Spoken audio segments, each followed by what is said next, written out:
I'm back at the square.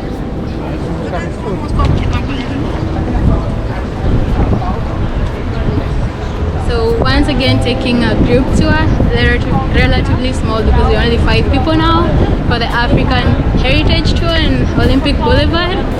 Quite excited. So this is where I was rushing from Santa Teresa to be. If you watched my last video, if you haven't, click here and watch it, and then watch this one as well. On this tour, Nina was still our guide and she gave us a lot of information which I'm about to tell you, so I hope you'll enjoy and learn something about slavery and Africans in Brazil.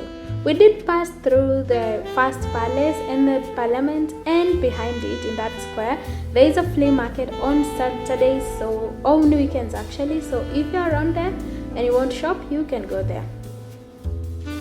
The African Heritage Tour obviously starts with slave trade because that is how the first Africans got into Brazil during the Atlantic slave trade. There were 4 main routes, one that was from Guinea, another one from Mina, which is present-day Benin, Angola and Maputo. These slaves would be carried in ships, overcrowded ones, and there the slave masters didn't really care who survived or who died in the ships. There were too many slaves, and by the time they got to the other side, some of them were sickly, so they were put in warehouses until they got well so that they could be auctioned off. Now, some rich people would order specific slaves, like they would say, I want a carpenter, or I want somebody who's good at something, and then they would go kidnap somebody like that specifically and bring them, and such people would cost more. Some of the slaves would try to escape the ship, but because it's open sea and they don't even have a direction back home, most of them would just die. And it was actually very difficult to do anything because that ship that carried the slaves was actually protected by other ships. So it was really hard to escape. You either died at sea or ended up a slave.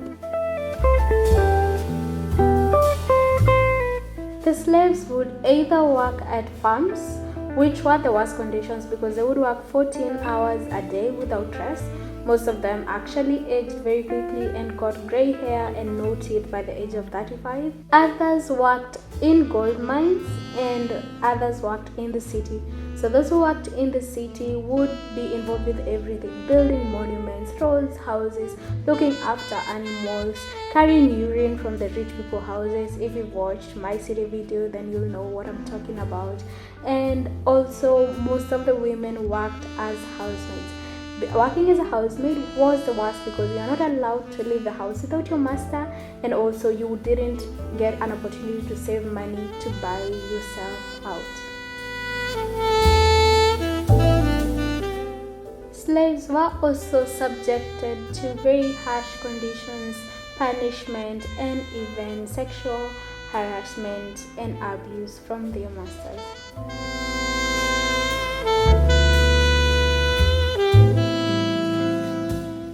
With that background information, let's begin our tour. So this here is the port where the slaves arrived first. The water used to get all up to this point, and that is where the ships would be offloaded.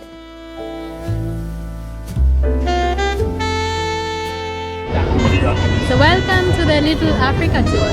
This spot here used to be where the slaves first arrived, but when the royal family got into the other building next door you saw from the downtown tour, then when the royal family got there, they stopped it as a port because they didn't want people arriving there and disturbing their peace, obviously, and made it a fountain.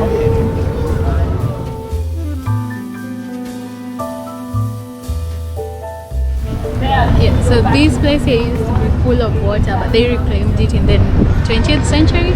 So the water used to be all the way up to that place where the slaves arrived, that port. And this here used to be a street, a dark one, very dangerous, full of prostitutes and a lot of drunken night business. So it used to be very dangerous even for the people walking around here, but then they renovated it into this nice park that we're walking at right now during the Olympic Games in 2006 or 16. I'll confirm that because it just keep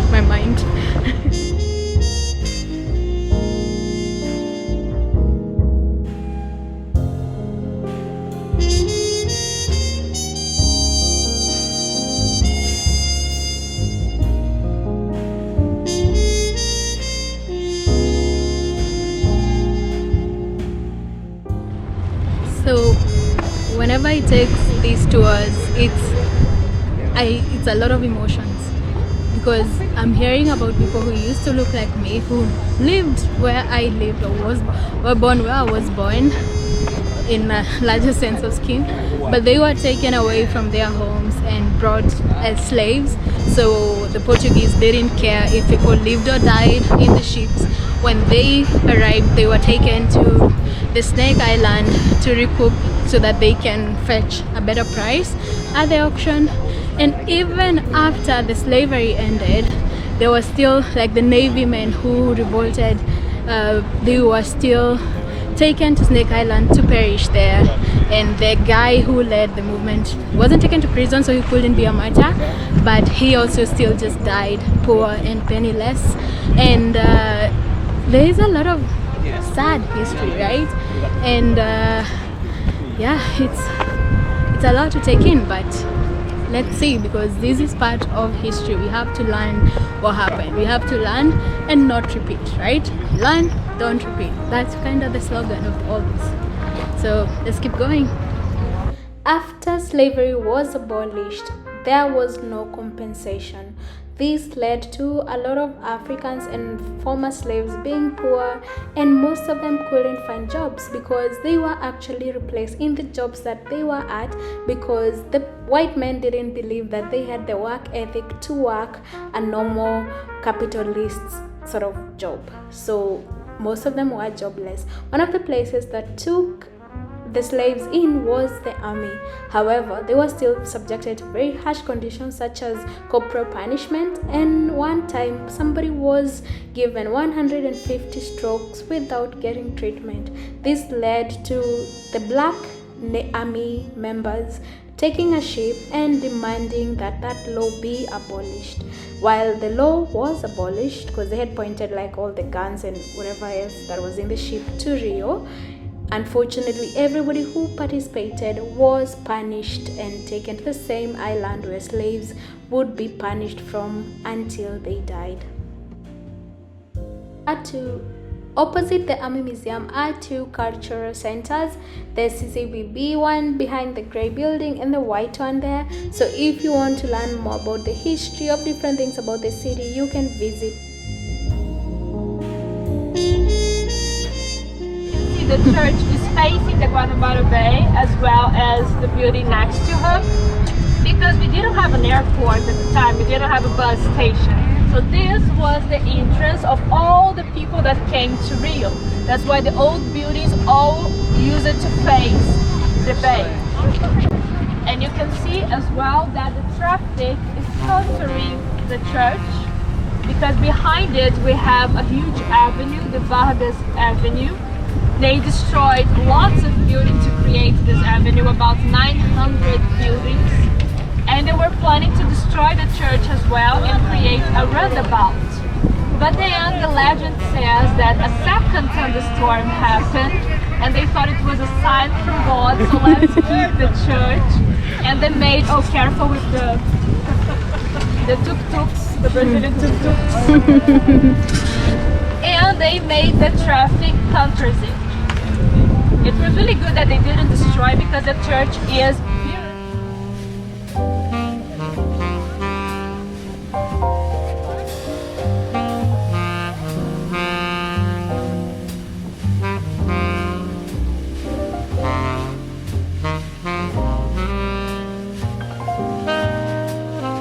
Over there we have the Museum of the Future, so it tells the future. And right over there, like that, the white buildings is Snake Island. Obviously today is not as treacherous as it used to be, but it's very rich in history. You can take a tour there from the Navy office, because it's still their land. So all this was actually restored during the Olympics, which were in 2016, not 2006, 2016.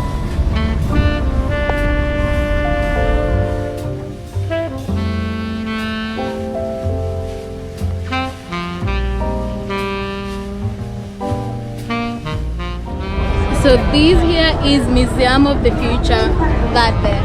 and in there you'll actually, just from the name, so it doesn't tell you about the past, it tells you about the future, and it's very beautiful, very photographable, very beautiful and very photographable.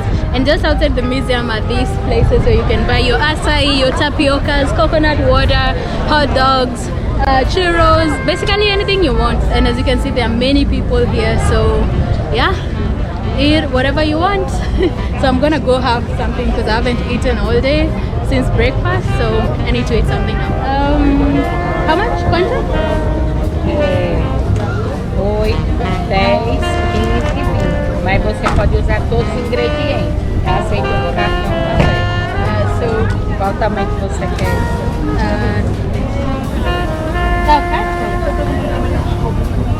Okay, so what did I have today?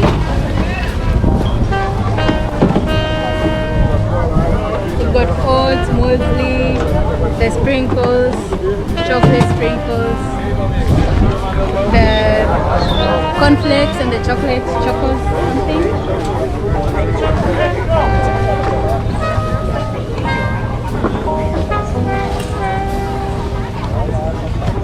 Você quer o que aqui?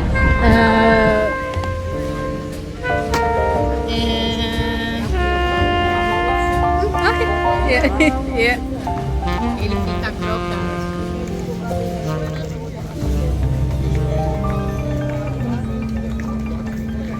Segura aqui que eu vou lhe dar pra você provar aqui. Yeah. Prova aí, chega a colher.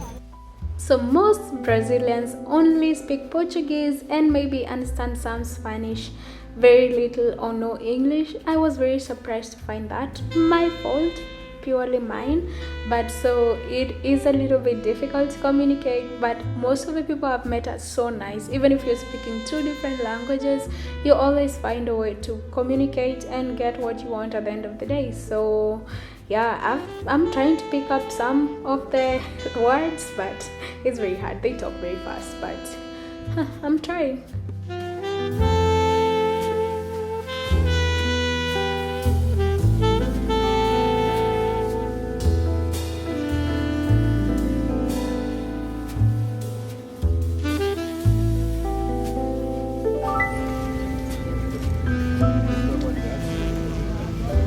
Guys, I decided to have an acai because it's both filling and refreshing, and we only had 5 minutes to wait, so I couldn't really have a full meal. So acai. In the same square, there are some landmarks such as the statue of that guy there who was part of the abolitionist movement, who believed that Brazil would only move forward if everybody was free.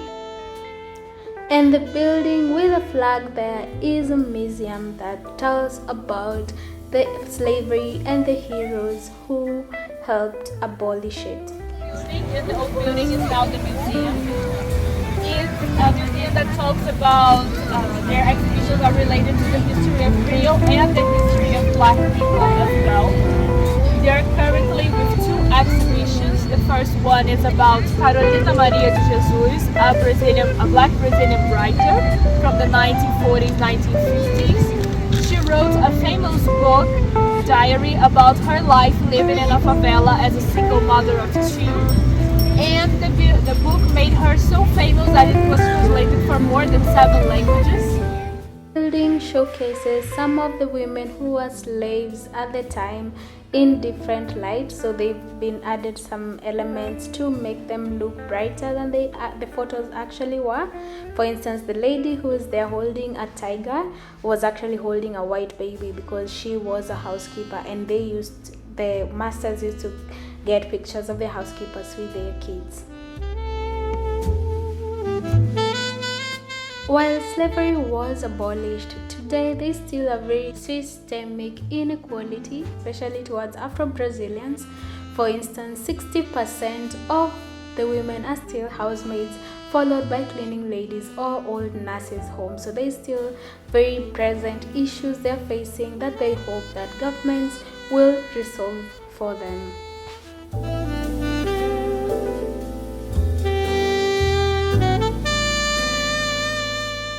We continue continue our walk on the Olympic Boulevard, where you see those red buildings over there.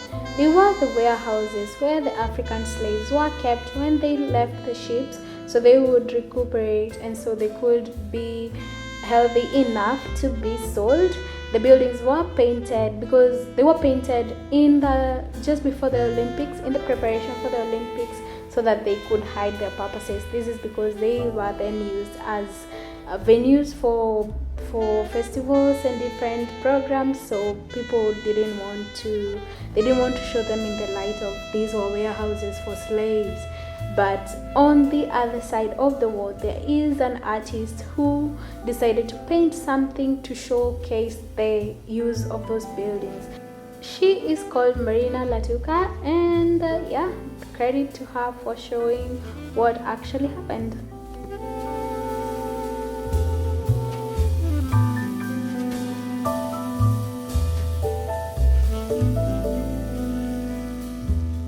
Another notable mural on the wall is the Saudade woman. Saudade is a word in Portuguese that says, in Brazilian Portuguese specifically, that essentially means longing. In this case, she's longing for the person she loves to come from the sea. You used to be open, but now you can't see there. So yeah, there is that word that only exists in Portuguese. The next and most impressive painting, mural, street art, whatever you want to call it, on the Olympic Boulevard is this one by the Brazilian artist called Cobra. Now the mural is 190 meters long and 15.5 meters high, so it is very impressive. And he and his team, and mostly working on his own, completed the work in only 2.5 months. Because he was commissioned for the Olympic Games, which represent all the continents, he decided to draw somebody from an indigenous community in each of the continents, that is Africa, Oceania, Europe, Asia, and the Americas. Would you guess who is from where?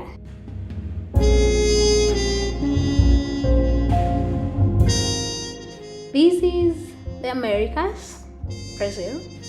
This is Asia. This is Oceania, Papua New Guinea. This is Africa, Ethiopia. And this is Europe, Russia, very close to Asia, but still Europe.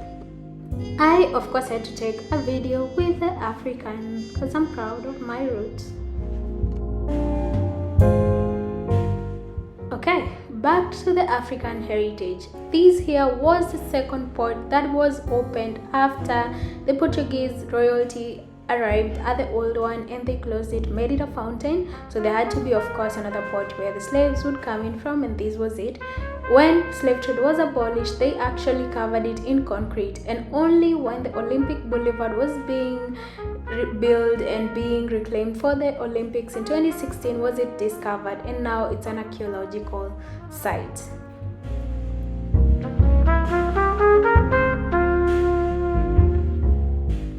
Obviously, the Africans had their own traditions and religion, and one of them was believed that if they went around a baobab tree, they would be cleansed and made to forget their past. So the European brought a bunch of baobab trees, made the Africans go around it so that they could forget their lives before slavery, so that they could make them happier.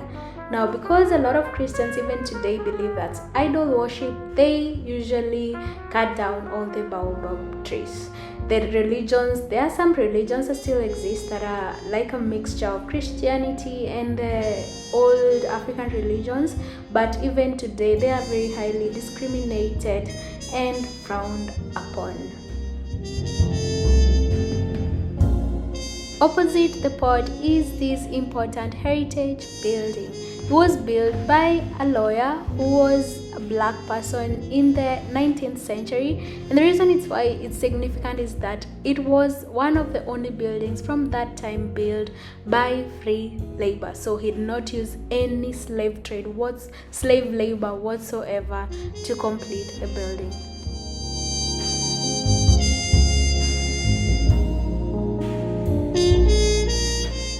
Now let's get to a little bit fun part of this African heritage, and that is the origin of samba. So there is this place called Pedro do Sol, which basically means stone salt, and its origin is quite grim because the workers used to work all day and night, so they would put pillars, bags of salt on there, so they would rest there in the evenings as they played their samba music. But today it is the center of nightlife in Rio. So if you're in Rio and you want to go dance all night, it's Pedro de Sol for you. There are a few significant people who enabled this, and one of them is a lady who is considered the mother of samba, and the reason is she was a great healer. One time the president was really sick and didn't know what to do, and he heard about this healer, so she went and healed him. And then the president asked her, like, what do you want? Whatever you want, I'll give it to you. So what she asked was that her husband be made a policeman. During those days, it was forbidden for black people to do anything black, like samba music whatsoever. So if they did that, the people would call the police and then they would be arrested. So this woman, when her husband became a policeman, so then now the nosy neighbors would call the police, and the husband would pick the call and say, we are going, but they would not go. And so people started practicing samba a little bit more, and so today she is known as the mother of samba. It is a very shortened version of the history, so go read about it. It's very, very interesting. But yeah, this place here is full of history.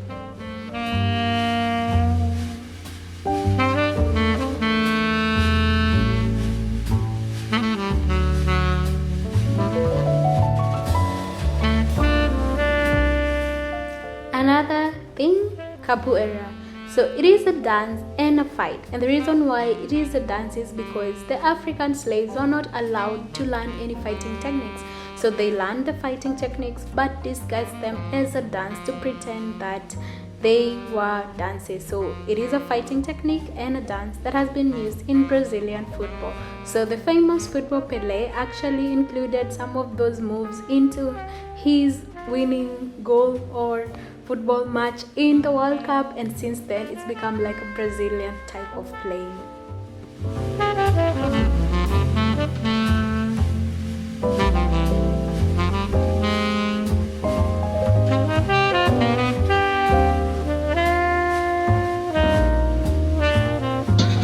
So of course this is Rio and this is Pedro de Sal, or Little Africa. Obviously people are partying.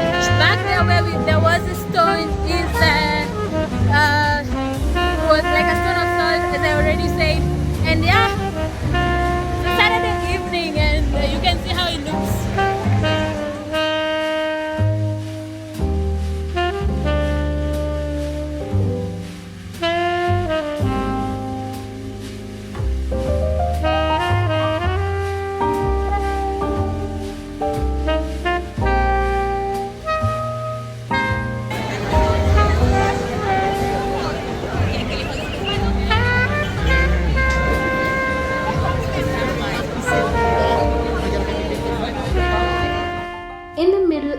Africa, there is a statue of this lady who was the first Afro-Brazilian to be part of the national ballet team, but she was kicked out because she had her own Afro style.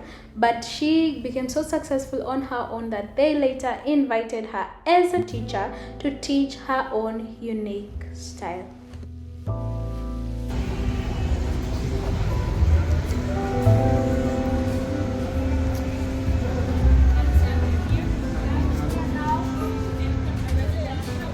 We ended our tour at this neighborhood that showcases just how diverse Rio is. So the top parts of this neighborhood along the hill are the descendants of the Afro-Brazilians, while down here are the European Brazilians descendants who are living there. These steps here will very soon be famous, just like the Celeron steps, because Beyonce and Alicia Keys made a video dancing over there. So I made sure to make one video of me dancing there before you all get there. But yeah, thank you so much for watching. I hope you learned something about this tour. It is intense, it's a lot. So if you're in Rio, take it yourself. This is basically just like scratching the surface of what we learned. So learn it by yourself. So I hope you enjoyed. Click subscribe, comment, like, share. You know the drill. And And join me next time as I go from Rio to Foz do Iguazu on a bus for 1500 kilometers, 26 hours, and that was quite an experience. So hit on notification button so that you can watch that coming up next. Bye.